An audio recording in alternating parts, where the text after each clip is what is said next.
Hey guys, welcome back to Prospect Channel TV. Thank you for stopping by. If you're just joining us, please kindly subscribe to this channel and don't forget to give us a thumbs up. Thank you. May God bless you all. Amen.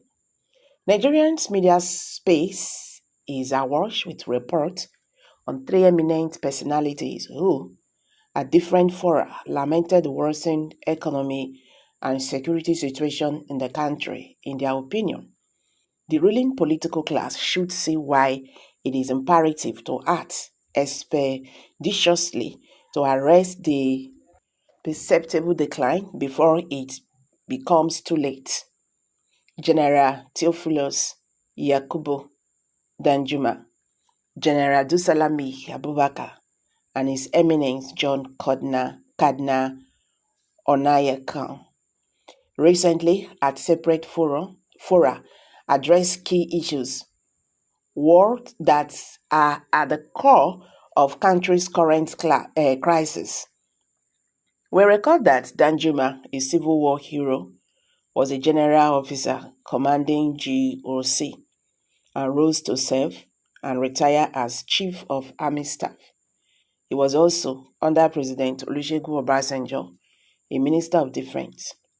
Abubakar is a former head of state after emeritus service in the military, where he was a Chief of Defense Staff, and Onaiyekan, until his retirement, was the Archbishop of Abuja Archdiocese and one-time president of the Christian Association of Nigeria, CAN. They are accomplished and highly respected leaders in the country who are not given to playing to the gallery. This is why we are persuaded to invite the current political leaders to listen to the words of wisdom these gentlemen utter. Danjuma, very knowledgeable on military and security matters, admonished his former comrade in arms to quit giving excuses, and end banditry now. Stop what he described as senseless killings across the country and steer the nation back to a path of peace. Abubakar focused on the economy and the suffering Nigerians are experiencing as they try to cope with emerging challenges.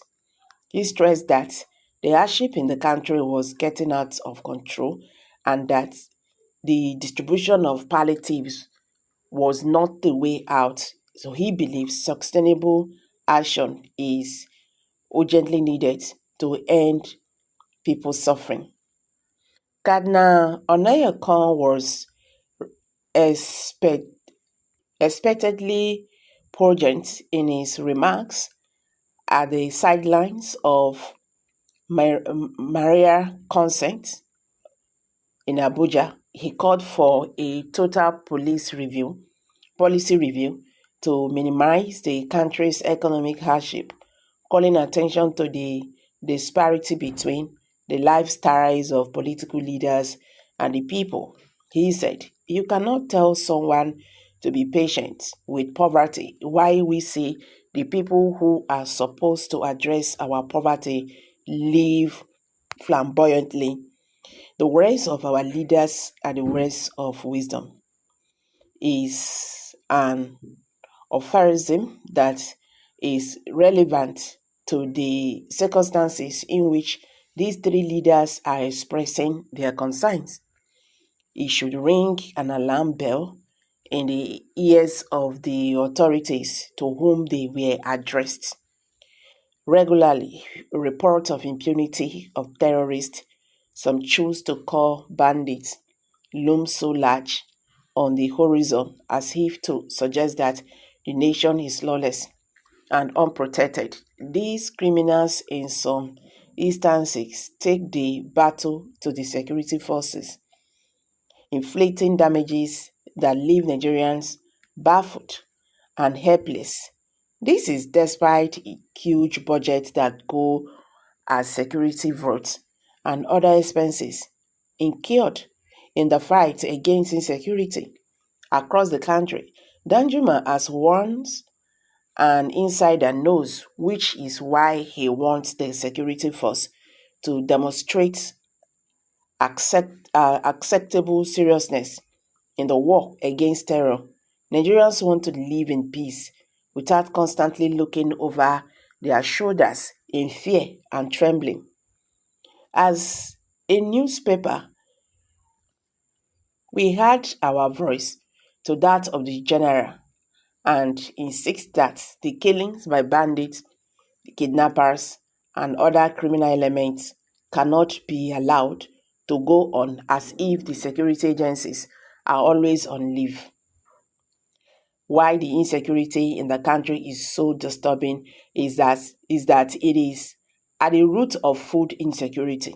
That is so pervasive, as farmers can no longer access their farms, which have been cordoned off by terrorists who kidnap them for ransom or extort money from them in exchange for permission to cultivate their farms or harvest their crops.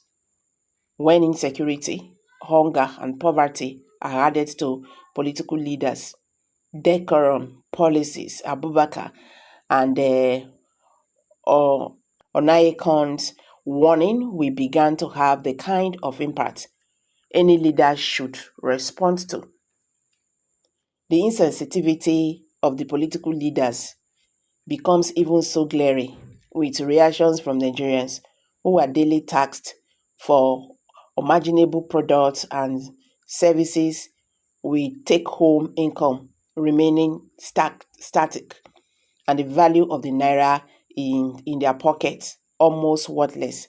Nigerians are told to pay more for electricity, more for petrol, kerosene, school fees, transport fares, housing, and healthcare.